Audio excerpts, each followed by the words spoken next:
¿Alguna vez te has sentido emocionalmente agotado en tus estudios o prácticas?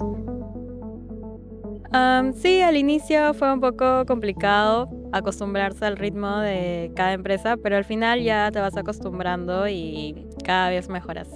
Sí me he sentido varias veces agotada emocionalmente. Creo que he lidiado con eso apoyándome en mis amigos, preguntándoles qué consejos me pueden dar y nada, tratando de tomar un paso a la vez. Sí, la verdad es que sí, más que todo en el tema de anatomía, como estudio medicina, sí. Pero ahora que salí de vacaciones, me siento mucho más tranquila. Sí, especialmente en los últimos años de la carrera, donde hay que balancear la vida en el hospital, como estudiante de medicina y también con las clases. Pero creo que en esos momentos el planificar, organizarnos, el ver las tareas a corto plazo también que necesitamos y sobre todo saber de que no es para siempre, es un periodo para aprender que eventualmente va a acabar. Entonces hay que intentar disfrutarlo lo más que podamos, manteniendo siempre el orden y también la tranquilidad personal y emocional. Por mucho tiempo, hablar del bienestar laboral se había convertido en una situación poco prioritaria. Sin embargo, hoy con un mundo competitivo, innovador, exigente, es necesario que el autocuidado del trabajador se tenga en cuenta porque esto es el eje importante para la productividad y para la salud mental del mismo trabajador, ¿no? Hoy en día es necesario conocer estrategias de gestión de talento que nos van a permitir buscar la salud mental y un bienestar positivo dentro del contexto laboral. Por ello, hoy con nuestro especialista Miguel Ura vamos a hablar de cómo serían esas estrategias, en qué medida el trabajador debe ser comprometido, debe sentirse bien dentro de su contexto para producir mejor. Soy Tania Araujo y bienvenidos a Cayetanamente.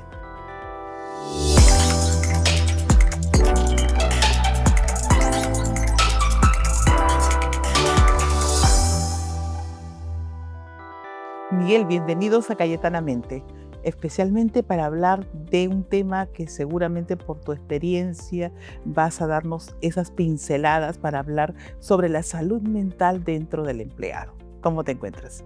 Muy bien, muchísimas gracias por la invitación, doctora Tania Araujo. Como siempre, parte de nuestro camino profesional es agregar valor y poder ayudar en cada organización para mejorar la calidad de vida laboral en las organizaciones. Qué bueno, en esa dirección vamos a hablar hoy sobre el empleado y cómo esto se vincula con su salud mental, ¿no? Uno de los puntos importantes es saber de qué manera la experiencia que tiene en su contexto laboral el empleado cobra importancia para su bienestar psicológico. ¿Qué se entiende, Miguel, por experiencia laboral?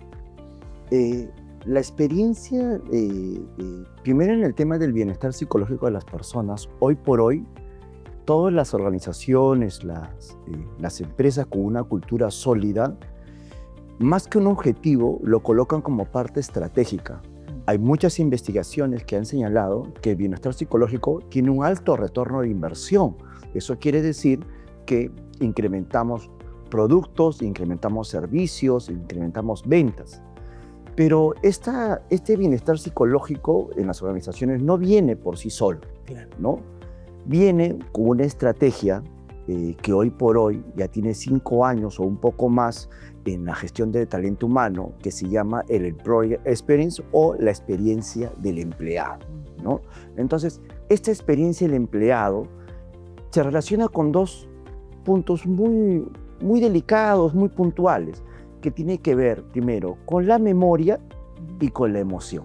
La memoria y la emoción. El proceso cognitivo, a ver, expliquémonos esa situación. No, son dos procesos cognitivos muy, muy importantes que hacen que una persona o determina que una persona en qué nivel pueda producir, ¿no es cierto?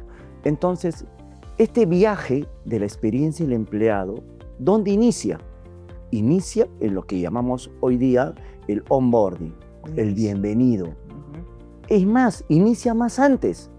Más antes inicia inclusive desde que la persona tiene el primer contacto con la empresa o, por qué no decirlo, con la marca. ¿Y dónde termina? Termina en el offboarding, que quiere decir cuando se desvincula a la empresa.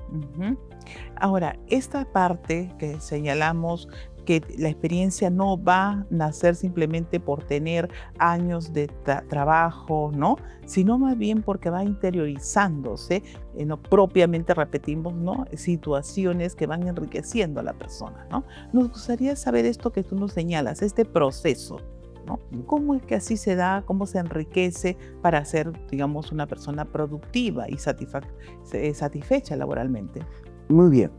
Al inicio señalaba que esto, más que un objetivo, es parte de la estrategia de negocio en una empresa que tiene muy focalizado cuál es el producto o cuál es el aspecto clave dentro de su organización, que es la persona. Ahora, cuando nos preguntamos, ¿y cómo iniciamos? Digamos que es una empresa que aún todavía está madurando en su proceso organizacional, ¿no? Vamos a decirlo así. Entonces, una empresa que está madurando en su proceso organizacional, el tema de rentabilidad y el tema de liquidez todavía está todavía desarrollándose. Entonces, ¿por dónde iniciamos de dar esta experiencia positiva del empleado? Por un aspecto muy sencillo, que es el tema de escuchar. ¿Y cómo así en el tema de escuchar se vincula? Es decir, escuchar las expectativas, escuchar las metas del empleador. Escuchar, porque tenemos que generar espacios y momentos para poder escuchar las motivaciones, los intereses, las complicaciones, las dificultades que tiene cada uno de nuestros trabajadores. Esa escucha activa nos va a dar una buena radiografía de lo que verdaderamente necesita mi equipo humano. Cada organización, los empleados no tienen las mismas motivaciones, no hay la misma idiosincrasia.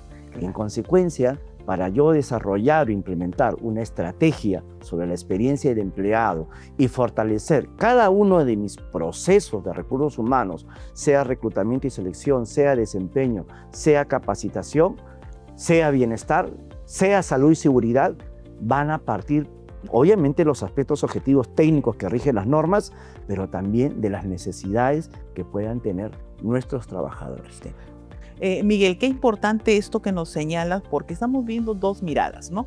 Por un lado, de la parte del empleador que quiere metas, que quiere que exista productividad, pero a su vez también quiere que el empleado sienta bienestar psicológico, ¿no?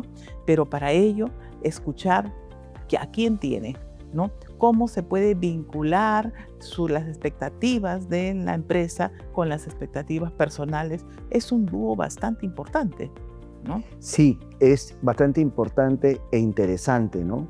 Porque justamente ese es el día de hoy el reto de la gestión del talento humano o las áreas de recursos humanos que van a su vez dentro de las organizaciones. Un ejemplo muy sencillo, ¿no? Hace algunos años atrás en las organizaciones hacíamos planes de capacitaciones masivos. ¿Ya? Hoy por hoy hacemos planes de desarrollo individual, ¿no? Entonces, que van a medida de cada trabajador. Y estos planes a medida de cada trabajador tienen un efecto y un impacto muy poderoso, insisto otra vez sobre el retorno de inversión, porque invertimos soles en personas que verdaderamente están alineadas y van a ejecutar lo que nosotros vamos formando en ellos, ¿no? Entonces este lema, te sientes bien, das bien, ¿no? Es un aspecto que se refuerza en este sentido. Hay una frase que muy interesante que ha salido a raíz de todos estos estudios de la experiencia del empleado, es donde se dice, así como tú te preocupas en tener una experiencia del cliente de manera muy positiva, preocúpate también en tener una experiencia de tu empleado de una manera muy positiva.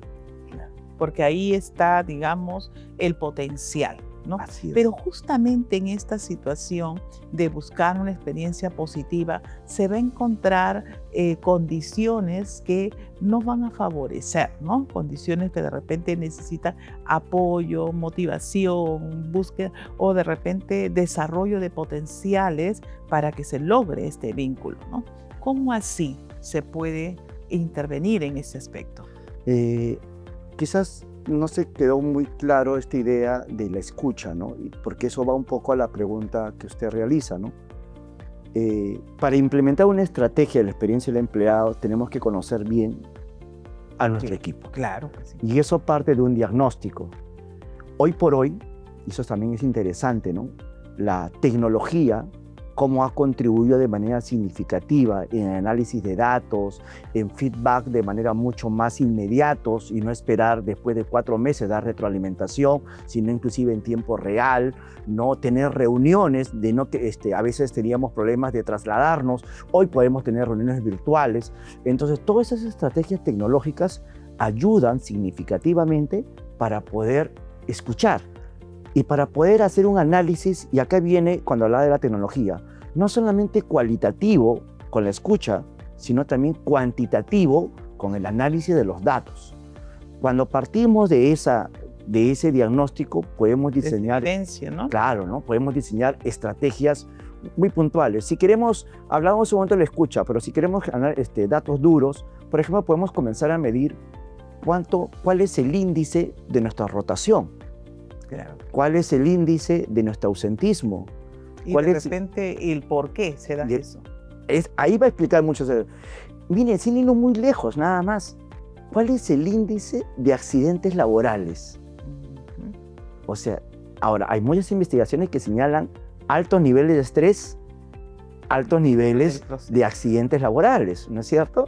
Entonces, esto justamente es lo que habla y lo que se ha venido a quedarse por buen tiempo, el desarrollo de estrategias en función a la experiencia del empleado. Ahora, esta experiencia de empleado a veces se ve de la siguiente manera. Primero, muchas veces el empleado observa que su empresa tiene expectativas que de pronto no tiene ese potencial o la persona no se siente con suficiente autoeficacia para lograrlo, ¿no? ¿Qué hay en este momento? O sea, en este contexto, ¿qué se puede hacer? Bien, muchas veces alguien podría decir, a la pregunta que usted hace, alguien podría decir, uy, ahí se reclutó, ahí se seleccionó mal, ¿no? Podría ser una primera mirada. Podría ser una mirada muy fácil, pero hay que entender, por ejemplo, un caso muy particular.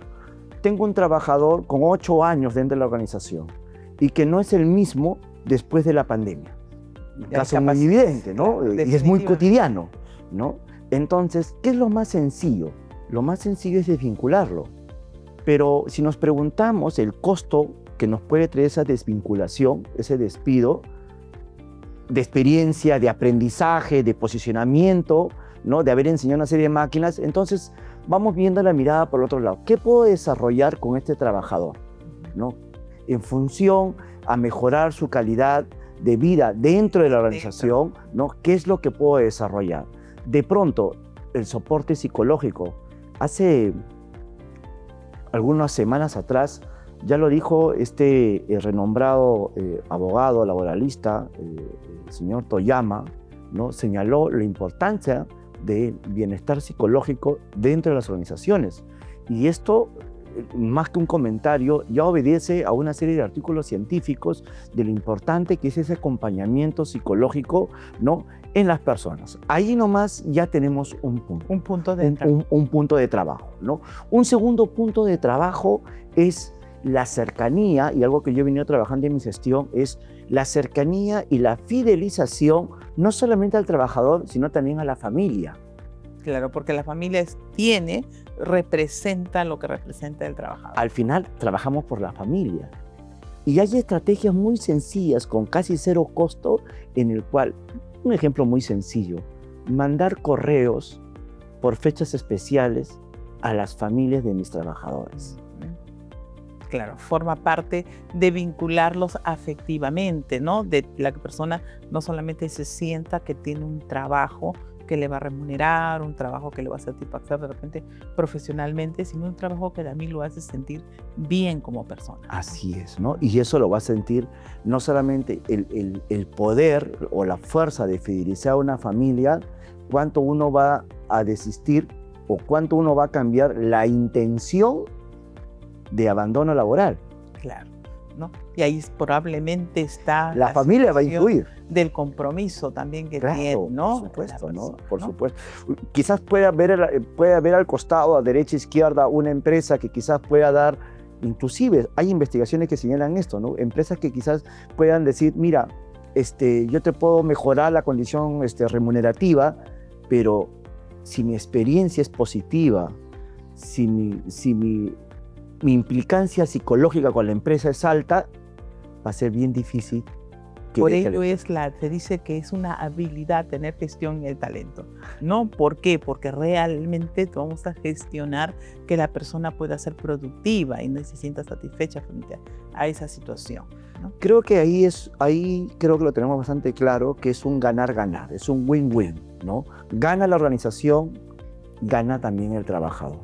Por eso que es importante alinear estas motivaciones. Como usted lo ha dicho bien hace un momento, ¿no? Hay empresas que lo que buscan es generar mayores utilidades, pero si esas utilidades que genera una empresa están de la mano con el crecimiento y con el logro de mis motivaciones, de mis objetivos personales, ¿como cuáles? Sin irnos muy lejos, mejorar la calidad de vida de mi familia, desarrollarme personalmente, desarrollarme profesionalmente, aprender experiencias, tener un nivel más amplio de poder relacionarme estratégicamente, con una mirada que todos miramos siempre casi en el final de nuestra vida profesional, ser independientes o hacer nuestros propios emprendimientos, ¿no? Ujú.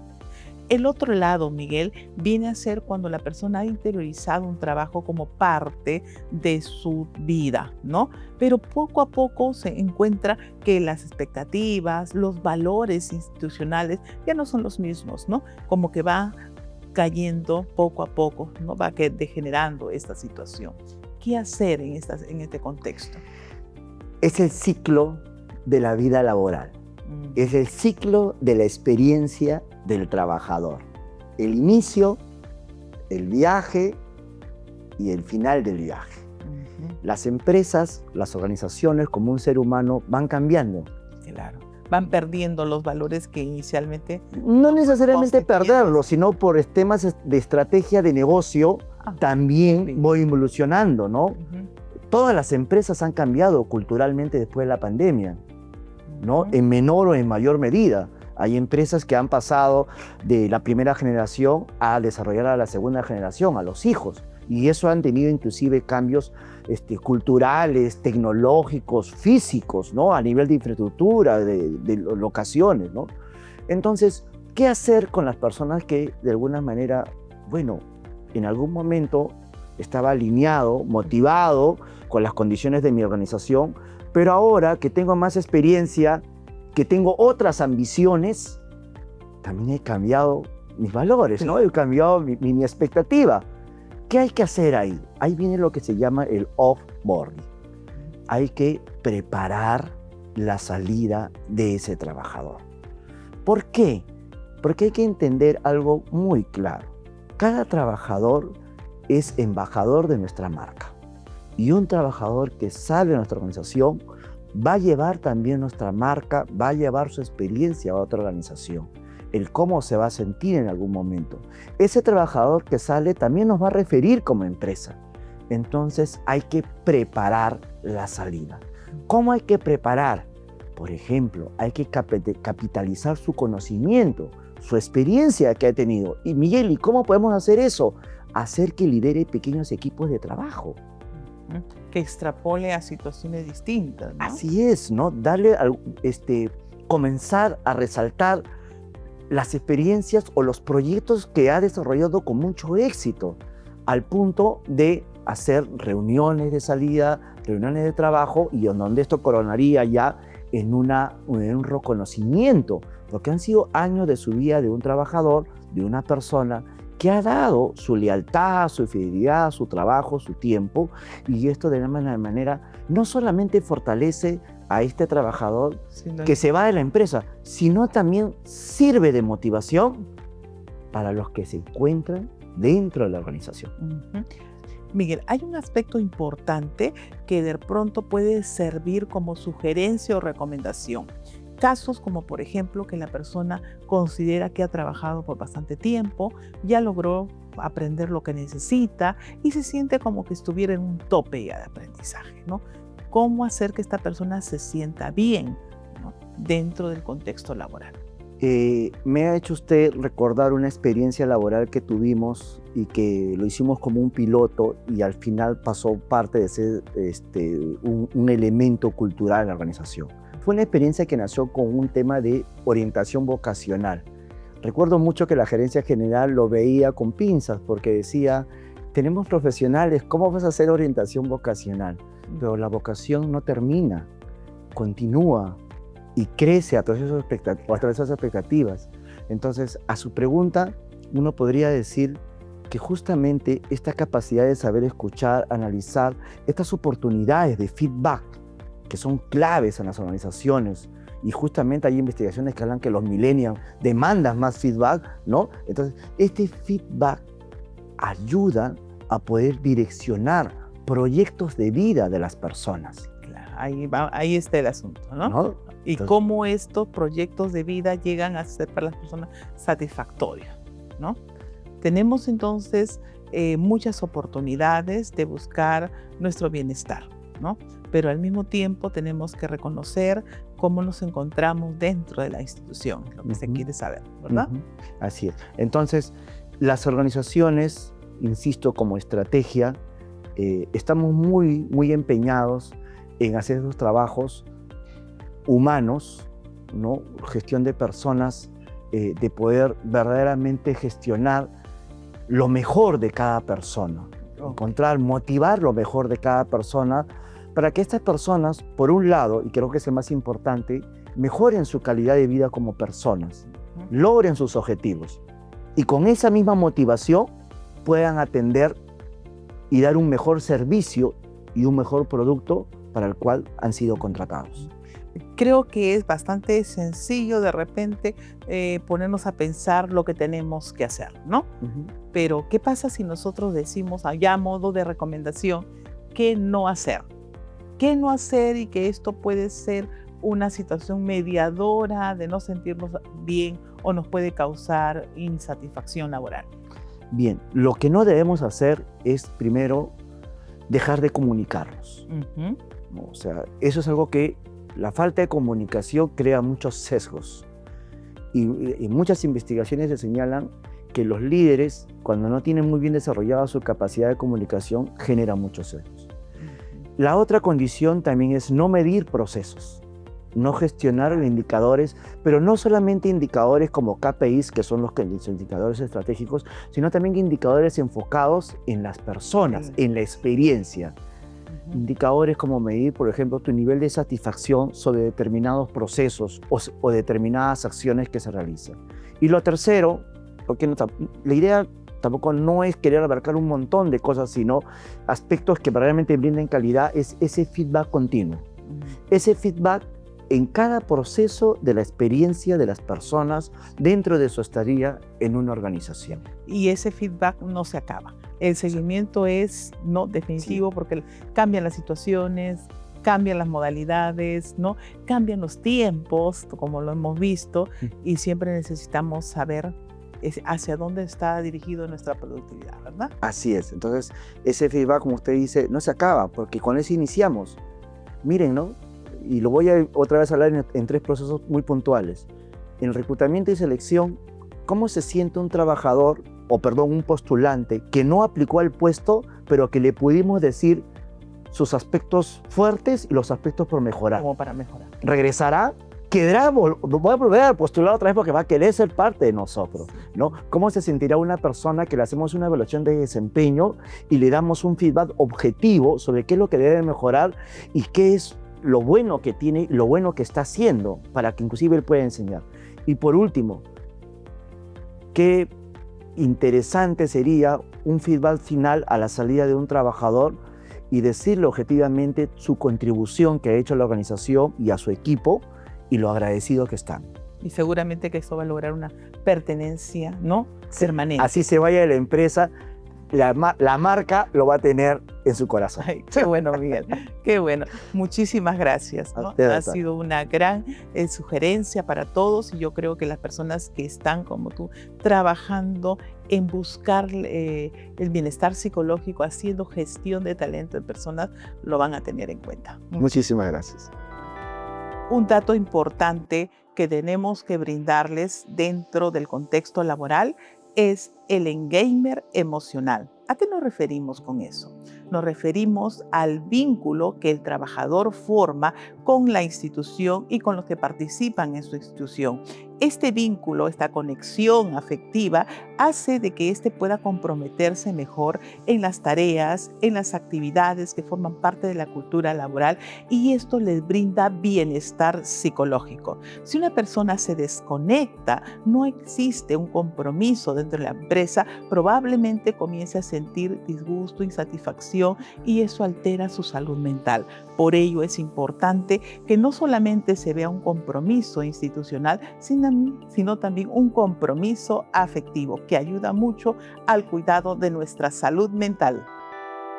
Con mucho gusto para responder las preguntas en este bloque. Tengo la pregunta de Natalia, quien nos dice: mi jefe dice que los problemas personales se quedan en casa, pero me cuesta rendir cuando tengo ansiedad.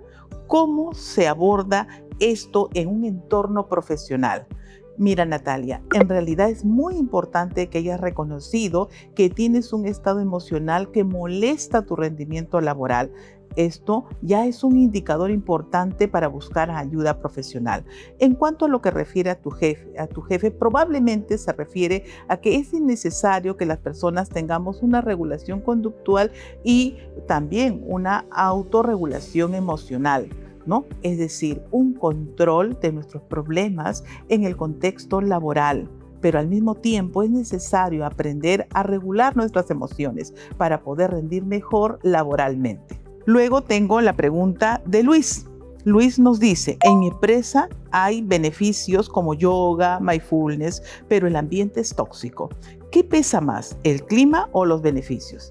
Definitivamente, el autocuidado personal prima ante todas las circunstancias. Es importante tener en cuenta que vamos a lograr un bienestar, una satisfacción laboral en la medida que nuestro clima laboral sea positivo y favorable para nuestro autocuidado. Una siguiente pregunta es de Isabel, que nos escribe señalando: ¿es válido buscar otro trabajo solo porque no me siento valorada emocionalmente en el actual?